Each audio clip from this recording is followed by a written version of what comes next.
The buzz around the Atlanta Falcons before the 2021 NFL Draft was, would they really pass on a potential star quarterback in Justin Fields to take a tight end at 4? Yes, they would. And it worked out pretty good. It's the Draft Xray 2021 Draft Rewind for the Atlanta Falcons. Be sure to hit subscribe so you won't miss out on any of the draft or team videos that we've got coming. Even though the Matt Ryan era was obviously drawing to a close, and in fact ended with a thud at the end of the 2021 season, the Falcons passed on quarterbacks Justin Fields and Mac Jones, instead choosing tight end Kyle Pitts out of Florida. Now, I can't remember a tight end that generated the hype that Pitts did in the build-up to the draft, but hype is meaningless. The question is, was he able to deliver on those lofty expectations? Yes, he did. With over 1,000 yards receiving his rookie year, the only quibble you could point to is the lack of touchdowns. He had one, but that could easily be attributed to play calling and how he was used. He was a member of the Pro Football Writers of America All-Rookie Team and was voted to the Pro Bowl. Not bad for a rook. Of course, no matter how good he becomes, if either of those quarterbacks goes on to have a great career, Falcons fans will probably view the selection with a slight twinge. But that's not Pitt's fault, and Falcon fans can console themselves by watching Pitts rip through the NFC South for years to come. Every draft nerd has a few players each year that they consider their guys. Guys that aren't necessarily the flashy first rounders, but gems that your team can grab a bit later. Richie Grant, safety from UCF, was one of those guys for me. I was very high on him pre-draft and felt confident he was the kind of rookie that would be quickly pushing for a starting role. I hate to say it, but I was wrong. The Falcons traded down in the second round by sending pick 35 and their 7th round pick, 219, to Denver in exchange for picks 40 and 114. It was the Falcons' only trade over the draft weekend, and the trade charts gave it good marks. They then used pick 40 to select Grant. He played in 16 games, but unfortunately was never able to break through to a starting role, and his stats were underwhelming. I still believe in his talent, though, and I always caution fans to not give up too quickly on a player. It just takes some guys a bit longer. So even if their rookie year isn't what you'd hoped, it doesn't mean that the pick won't pay off in the long term. In the third round, Atlanta made a bit of a surprise selection in Michigan Wolverine offensive tackle Jalen Mayfield. Mayfield was rushed into the starting lineup because of injuries, and, well, it showed. The kindest way I can put it is that he had a let's have a drink and try to forget about it rookie campaign. In his 16 starts, he committed 9 penalties and allowed 11 sacks. Better make that drink a double.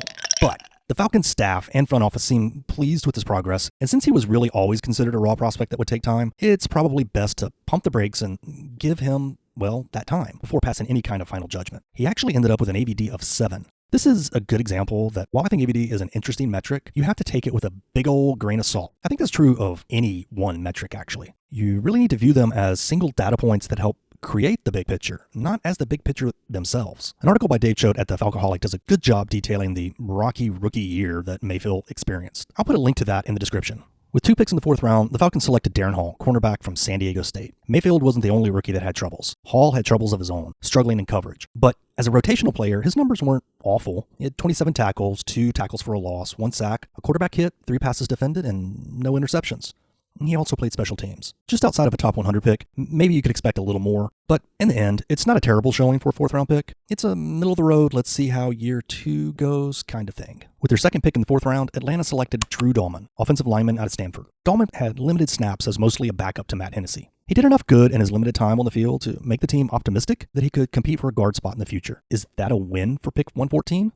Well, it's certainly not a loss. The Falcons had 3 picks in the 5th round and started by selecting Taquan Graham, defensive tackle out of Texas. Graham clearly has athletic gifts. With a relative athletic score of 9.68, keep in mind that's out of 10, he has more than enough oomph for the position. And I think from what we saw in his rookie year, it's going to be a case of how quickly he can climb that learning curve. He had his ups and downs, but he did seem to settle in as the year wore on. And let's face it, the Falcons defense in 2021 was a bit of a disaster, which certainly doesn't help a raw rookie excel right away. I'm of the opinion the Falcons found a future starter, and maybe even a linchpin on a rebuilding defense. Speaking of defensive linchpins, I think the Falcons got another one with their first of back-to-back selections in the 5th round. Adetokunbo Ogundeji, defensive end out of Notre Dame, had a very promising rookie year, especially for a 5th round pick. 33 tackles, 5 tackles for a loss, 1 sack, 2 quarterback hits, and even 1 pass defended and a fumble recovery. The Falcons are high on him and the possibility that he can be a key component on a rebuilding defensive line. With the very next pick, Atlanta selected Avery Williams, cornerback from Boise State. Williams was drafted mainly as a returner and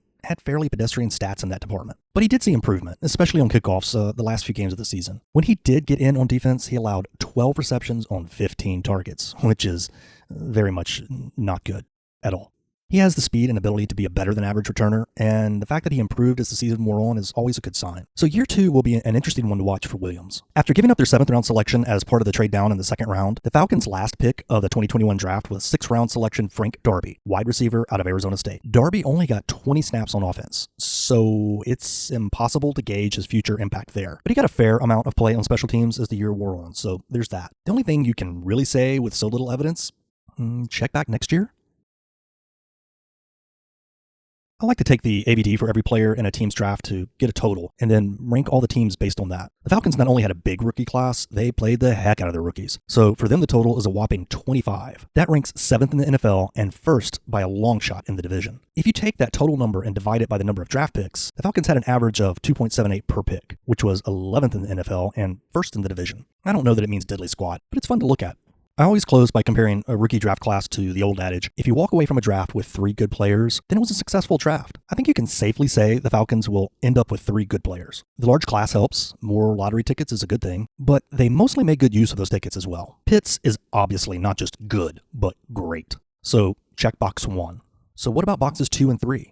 I think they have more than enough candidates to fill those 2 boxes. Graham and Ogundeji definitely flashed that potential, but Dalman has the looks of a solid starter one day as well, and I'm not giving up on Grant. I still believe he'll put things together in year 2. And while Mayfield had a very rough introduction to the league, I wouldn't write him off yet either. So yeah, they've definitely got enough candidates. If you find yourself looking for a draft tracker on draft weekend that isn't bogged down with autoplay videos and mountains of ads and ad tracking JavaScript, check out the Draft Xray tracker. No ads, no videos, no fancy things to slow things down. Just a simple tracker and big board that makes the picks and trades easy to follow. You can find more information on the Draft Xray website, including a list of the media that covers each team on every team page, from the beat writers to the podcasters and YouTubers. If you don't see someone that should be on there, contact me and I'll look into adding them. So let's shout out a couple of the YouTube channels that Falcon fans should check out. First up, Rise Up Rundown. There's a good selection of videos, and especially if you like the bite-sized, shorter videos. Another one is TalkSports. There's a lot of videos to choose from, and there's a fair amount of choice between long and short form. Next up, we've got Pound Atl. It's an active channel that I think Falcons fans will really enjoy. Next, we've got Scott Kennedy. He covers the Atlanta Falcons and the draft, so there's a lot of good content there to check out. And last but not least, the Falcoholic. It's the companion video channel to the SB Nation blog. You definitely, if you're a Falcons fan, should be watching this. Thanks for watching, and be sure to hit subscribe and like. We'll be back soon with the next team in the draft review series.